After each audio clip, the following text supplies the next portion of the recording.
Alright guys, so today I want to talk about Luigi Mangione. He's the current suspect in the murder of Brian Thompson. Now, as an Australian, I wanted to comment on this. Why? Because to me, sometimes America seems like a movie. It doesn't seem real. When I look at this situation, everything is so strange about it. And I'm not here to promote anything like a conspiracy. This is not the point of the video. There will be a Christian undertone after about 3-4 minutes of me analyzing what's going on. So firstly, I want to say this Luigi guy, he just fits that typical character, like the guy in 21 Jump Street or 22 Jump Street when they go to high school, and that guy that is like the environmentalist, and that guy could play Luigi Mangione, whoever this guy is. I'll put a photo up of him. You got this kid, and then you got Brian Thompson. He just looks like a typical corporate guy. You know, rest in peace. This guy looks like the most typical, like, oh, he's got the business, multimillionaire, and maybe some sort of dodgy sort of undertone about him, something not straight shooting, you know.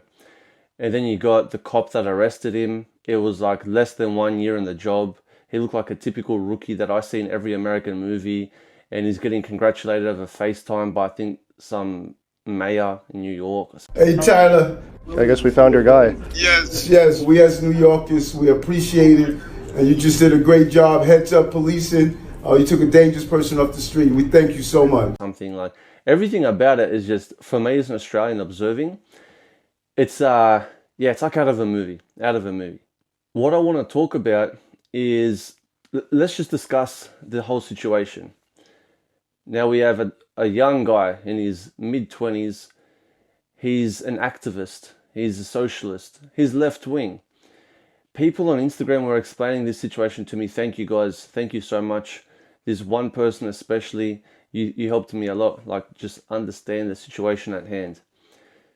You have this young guy, and especially in America, the whole dynamic with left and right, it's so alive. As an Australian, we don't experience this, and I'm only reminded about this through the internet, through the news. This young guy, you know, he hates, it's the power struggle between rich and poor, the person oppressing and the oppressed. Here we have another typical narrative of a sort of Robin Hood figure. Now, my understanding of the American healthcare system is this. You guys have this insurance company, which Brian Thompson was CEO of. And within this system, his company are the ones that are holding the funds and are able to either to approve or to dismiss the sort of applications you guys are putting forward. This is my understanding. What has happened a lot in America apparently is that through not looking into the case properly, the appeal for money, for a surgery or for medication, the money was withheld, and it has led to a lot of people dying. This is my understanding. So a lot of Americans are outraged at what is going on in your country. Also, they have a system where they keep a lot of old people alive for longer than they naturally would. They have them living as vegetables, and they're sucking their funds. They're taking all their savings. They're taking their house, and then these people's children and grandchildren have no inheritance from them. That there's a very sort of greed-based incentive working from these insurance companies, from what I'm hearing from you guys. And so, of course, this would naturally outrage people, that there's this rich guy.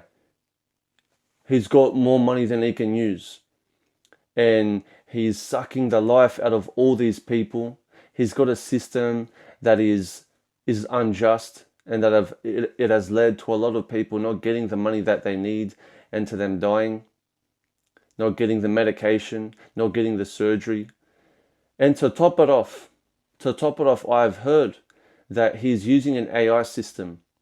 And this AI system is the reason that it wasn't able to understand situations, and it was declining a lot of people that in fact needed the help. And so what I want to talk about is greed, is talk about AI and morality. So let's get into the video. Let me read for you guys a few verses about greed and contentment in the Bible. Here's the go-to verse from the book of Timothy. Now godliness with contentment is great gain, for we brought nothing into this world, and it is certain we can carry nothing out, and having food and clothing, with these we shall be content. Let your conduct be without covetousness. Be content with such things as you have, for he himself has said, I will never leave you nor forsake you. And in Philippians it says, not that I speak in regard to need, for I have learned in whatever state I am to be content. I know how to be abased, and I know how to abound. And this final verse is actually about the love of money, which we all know, which comes from the book of Timothy. It says, for the love of money is a root of all kinds of evil, for which some have strayed from the faith in their greediness and pierced themselves through with many sorrows. I wanted to bring these verses of contentment up because it is something we struggle with. In a day and age where we have so many things that we could possibly acquire, we struggle with being happy with what we do have. I have the iPhone 13, but how about the 14 or the 16? I don't have that. It's easy to let our minds wander and to want what we see around us because so many people have abundance. And also, let's not even get into social media and people flaunting what they have. See, being content is a virtue.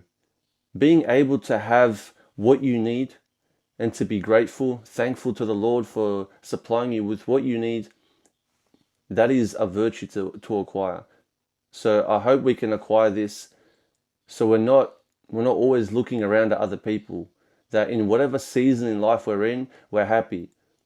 Now you're in your early 20s. You wish you could have a house and a pool in the backyard and a few nice cars.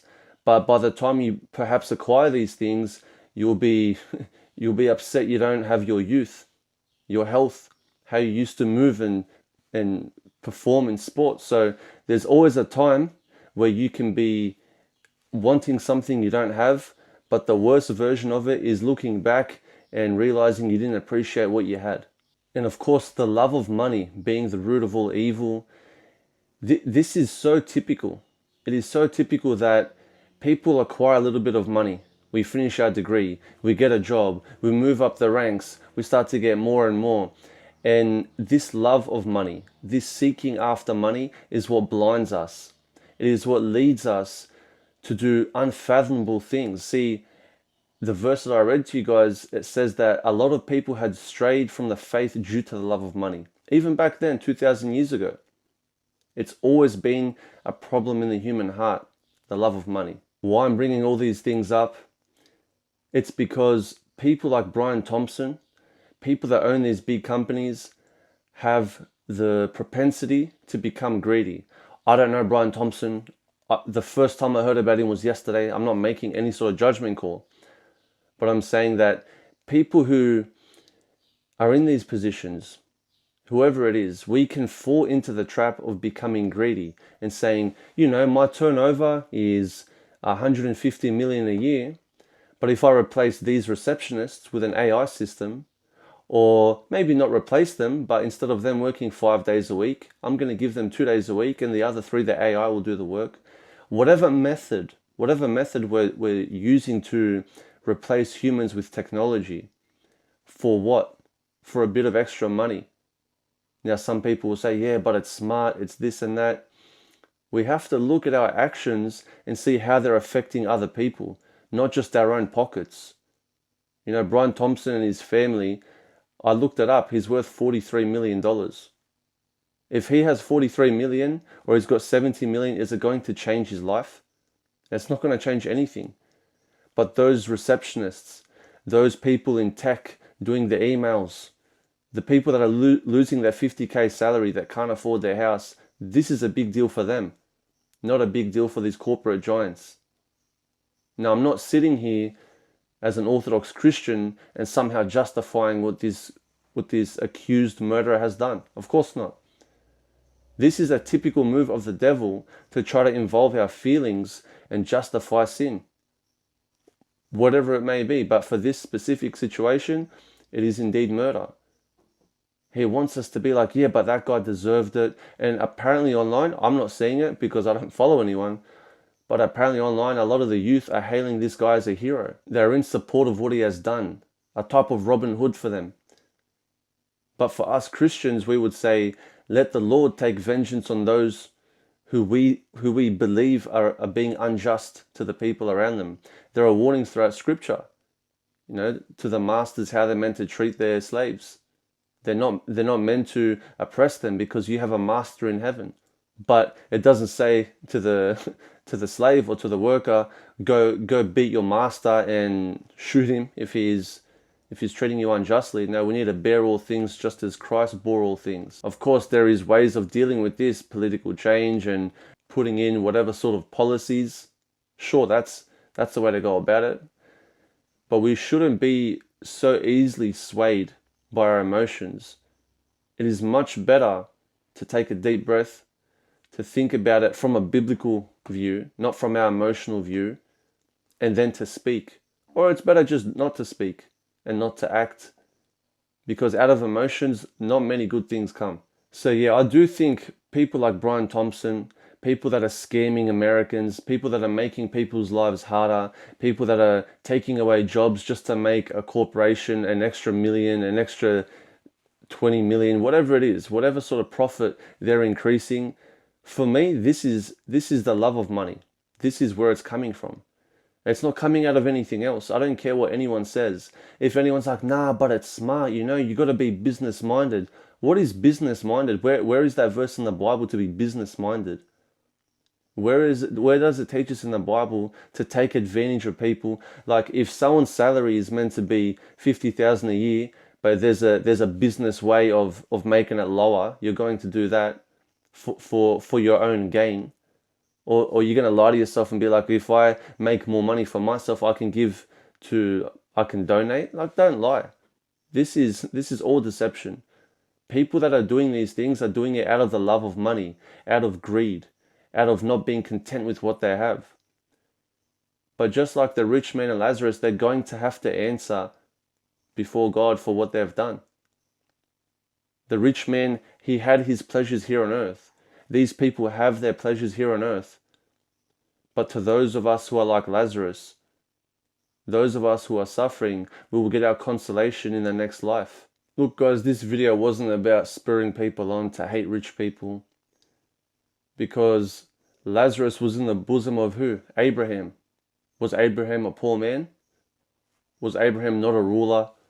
Was Abraham not in a position of power? There's so many biblical figures that had positions of power, kings, rulers, people that were wealthy in all aspects of life, but they used it justly. The Gospels tell us that it is hard for a rich man to enter the kingdom of heaven because we're so easily attached to the money. Once we get a little taste of it, it's like drugs. We want more. We're hooked. And we make money our God. Jesus said we cannot serve God and mammon. Why didn't Jesus say we cannot serve God and sexual pleasure? God and some other thing. He said mammon because mammon is something that we can put our trust in over and above God. I have $200,000 savings. I'm safe now. It is no longer that I depend on God for my livelihood, but I have my savings, so it's all right. I'm good now. Don't worry. That's the trap we can fall into. And so having money, position, power is not a bad thing. But out of our weakness, out of our brokenness and how far we are separated from God, it can equate to a lot of us going down the wrong path and becoming lovers of money, worshippers of mammon. So thank God that you and I are not rich, because perhaps we would fall into these traps as well. I hope this video has somehow edified you guys. I hope you liked it. Look, this was actually a suggestion in my video yesterday. Someone said, can you do a video on Luigi? I had no idea who this even was. So it's not the highest quality video. I didn't do the most research because I wasn't trying to talk about all the details. But please guys, send in what you guys want me to talk about next in the comments, and I'll do my best to get around to it. I see you guys in the next one. God bless.